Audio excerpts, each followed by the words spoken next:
Hi everybody. Okay, we can do this. We are watching the top rides from Tokyo Disney. I've never been to Tokyo Disney before, and I've heard Tokyo Disney's better than the California Disney one. I keep hearing it, and it's like, okay. It's like, because California Disney and probably Florida Disney is very expensive, which is, I haven't been to Florida's Disney. I've heard California Disney's been very expensive lately, and it's like I've heard about my sister, and I've been expensive, but the inflation, which is not helping, and high cost, and it's like I don't want to get into it, and it's like, but we're watching the Tokyo Disney, and I always do the Tokyo Disney one because it's like this one's gonna be fun, and it's like I want to do Tokyo Disney. So I've never been there before, and it's fun to explore everything, and it's fun to look at these rides, and you've never been on these rides before, and it's like it's really exciting. And yeah, so we're doing the top rides of Tokyo Disney. I hope you guys enjoy. If you're a Disney fan, you'll like this one. So it's like, ignore the hair. So let's just watch this one. The best rides in Tokyo Disney. Best That rides. is Shake, shake, Sinora, shake it all the time. What? so cool. Whether you're planning a trip overseas soon or you just want to see how different the rides are in Tokyo compared to what we've got over here in the States, stay tuned because we're covering it all here on DFB Guide.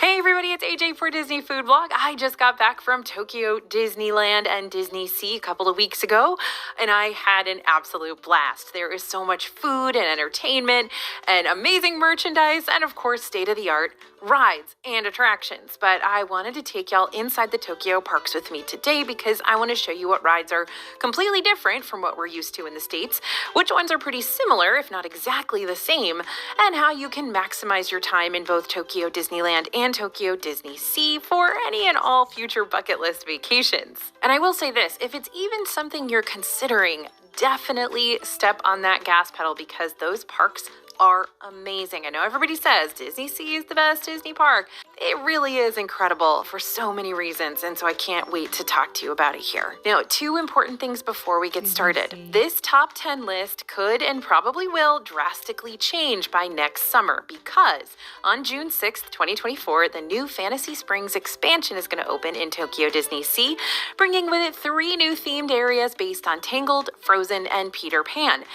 And with these new areas, there are going to be lots of new rides that I'm feeling all jittery just talking about because one of them is a Tangled boat ride and another one shrinks you down to Tinkerbell size to explore Pixie Hollow. And a lot of cool stuff is in the works, and so we'll keep it at that for now. But be prepared for next summer because we'll probably be giving you an updated ride list after the new Tokyo Disney Sea rides go live if I get the chance to go back over there. And if you're super enthralled with all things Tokyo Disney and want to learn more about what makes these parks stand out, go ahead and scan the QR code you see on the screen now, or head to disneyfoodblog.com/Tokyo Disney for a free guide that compares these overseas parks to the ones we've got back in the rides. different rides. You can pay for however many Premier Access passes you want, even if that means paying for the same one over and over again. You just have to wait to purchase your next one until after you've used your first one or after 60 minutes have passed since your last Premier Access purchase. When I was there, the Beauty and the Beast Premier Access Pass was about 2,000 yen on average, which means it was around $12 to $14. All right, next up is Soaring Fantastic Flight. Okay, if you've ever ridden Soarin' around the world in Disney California Adventure or Epcot, then Soaring Fantastic Flight in Tokyo Disney Sea is basically the same concept. You're on a flight simulator, you're soaring over the world. While most of the ride footage is a direct copy of what you'll experience in the States, taking you places like Australia. Not to be a burden, and I know I would love to go. I would love to go, but it's like, it's so crowded, and it's like, I would love to go, but it's always so crowded, and Tokyo Disney, it's always so crowded, and I don't want to say that, but it's probably certain times, and it's like, when is the best time to go? Which I don't know, but it's like, I heard it's really crowded, but it's like, I saw a video a long time ago, a few weeks ago, a few months ago, that I saw a huge line that's just always crowded. It's like, why? And then I saw a whole article about it. It was really crowded then too. It's like, but it's a good place to go, I guess. But it's like always crowded. But it's like, them all going shish, shish, shish, shish, shish. it'd be an adventure. But I don't know how to explain myself. I mean, there's other places to go in Japan, which is fine, but I would like to go here. But it's like, it's always, there's so many things to do in Japan instead of going here. But it'd be fun to go here. But like, I'll be quiet. And the Grand Canyon, India, etc. The end scenes are where the ride experience becomes different, because instead of flying over a nighttime setting of Paris like you'll do on the US versions, you'll fly across Tokyo and the Tokyo Disney Sea Park, which was a fun little switch up. And much like how the Soaring queues in DCA and Epcot are different from each other, the Soaring Fantastic Flight is way different from them all, and it is much, much, much cooler. Okay, they don't have Patrick Warburton in theirs, but instead of being themed around taking flight on a hang glider or plane, the Tokyo Sea version is themed around the Society of Explorers and Adventurers, or the SEA. Now, it'd probably take the rest of the video to describe all the behind-the-scenes lore of SEA, but in short, this is a fictional organization that can be linked to attractions throughout Disney resorts worldwide. So you'll see references to SEA over in the States too, at attractions like Jungle Cruise and Big Thunder Mountain Railroad. You've got the SEA room at Skipper Canteen. Of course, the Adventurers Club was all SEA infused back when it was in Pleasure Island. So there's a lot of SEA stuff going on across the world. So on Soaring Fantastic Flight, the SEA theming is reflected throughout the parts that are leading up to the main ride itself. The cast members wear costumes that are more Renaissance-based than flight attendant-based, so you're going to see the men wearing blue vests, women wearing blue skirts, both of them wearing these neckties, and they have SEA logos on their costumes. And the queue is designed to look like a museum, highlighting the prototypes and inventions of flying machines through the ages. Now, the pre-show here is amazing. It features SEA member Camelia Falco, who is the mastermind behind the dream flyer you're about to board. Now, okay, Mr. Warburton, I'm gonna have to give extra points to Camelia here for coming to life out of a painting. So if you could learn how to do that too, that would be great. And then there are the ride vehicles themselves, designed to look like Da Vinci's flying machines, made with bundles of sticks tied together with rope. Very sturdy, popular in Tokyo, like way more popular than it is at both Disney California Adventure and Epcot. So the lines here can be hours long for it. It's kind of the ride that everybody runs to over in Disney Sea, because everyone's running to Beauty and the Beast in Tokyo Disneyland, and they're running to Soaring in Disney Sea. So this is a good ride to buy a Premier Access Pass for and avoid that massive wait. Alright, before I get any further into this video, let me give you some more concrete visuals for where these rides are actually located. So over in Tokyo Disneyland, there are 7 lands. You're going to enter the park through World Bazaar, and if you exit World Bazaar and take a left before reaching the castle, you'll wind up near Adventureland. Sound familiar? Just above Adventureland is Westernland, which I love that it's called Westernland. I think I call it Frontierland in this video somewhere, which is wrong. It is Westernland, my friends.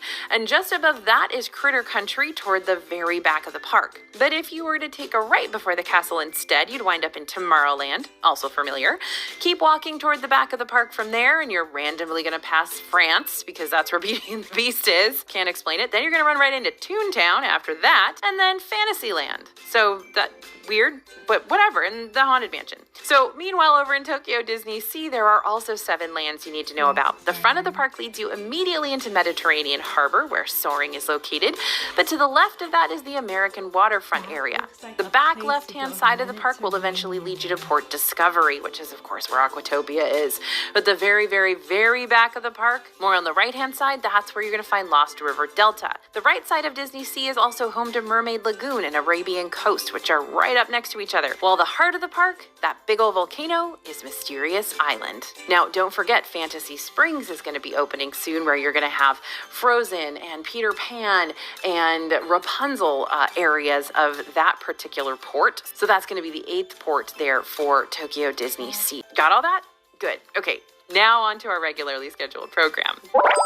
All right, next I'm talk about something that you'll probably make fun of me for, but that's okay. I am fully comfortable with that. Aquatopia might actually be my favorite ride in all of Tokyo Disney Sea. I can literally hear my video editor snickering while I say this, but I am not kidding. I love this ride. Aquatopia isn't like this revolutionary animatronic dark ride or epically thrilling coaster or anything. It's just a super silly trackless boat ride, kind of like a mousetrap coaster in the water. I don't know why I like it so much. Basically, anytime you ride it, you have to smile. There's just no way to ride this ride without laughing. And there's something to be said about rides like that. The vibes are really good. The lines are usually 30 minutes or less on average, unless it's a super busy day. And it's just good fun. So I would say if you get the chance to ride Aquatopia, definitely do it. And for those of you who think I am absolutely bonkers for including Aquatopia in my top 10, that's perfectly okay. We could agree to disagree. This ride is a blast. Next up is Splash Mountain. Yep, it's still here. While Splash Mountain might have taken its final plunge in Disney World and Disneyland this year to start making way for the new Tiana's Bayou Adventure, Tokyo Disneyland's version is still going strong for now, and it's the only Splash Mountain left in the world. The ride is very similar to the rides in Disney World and Disneyland. There are a few different scenes, there are some funny characters that didn't get as much airtime in the other attractions, and of course it's all in Japanese, so you don't really know what's going on. But it's still fun, and if you're nostalgic for Splash Mountain, then Tokyo Disneyland is the place to go.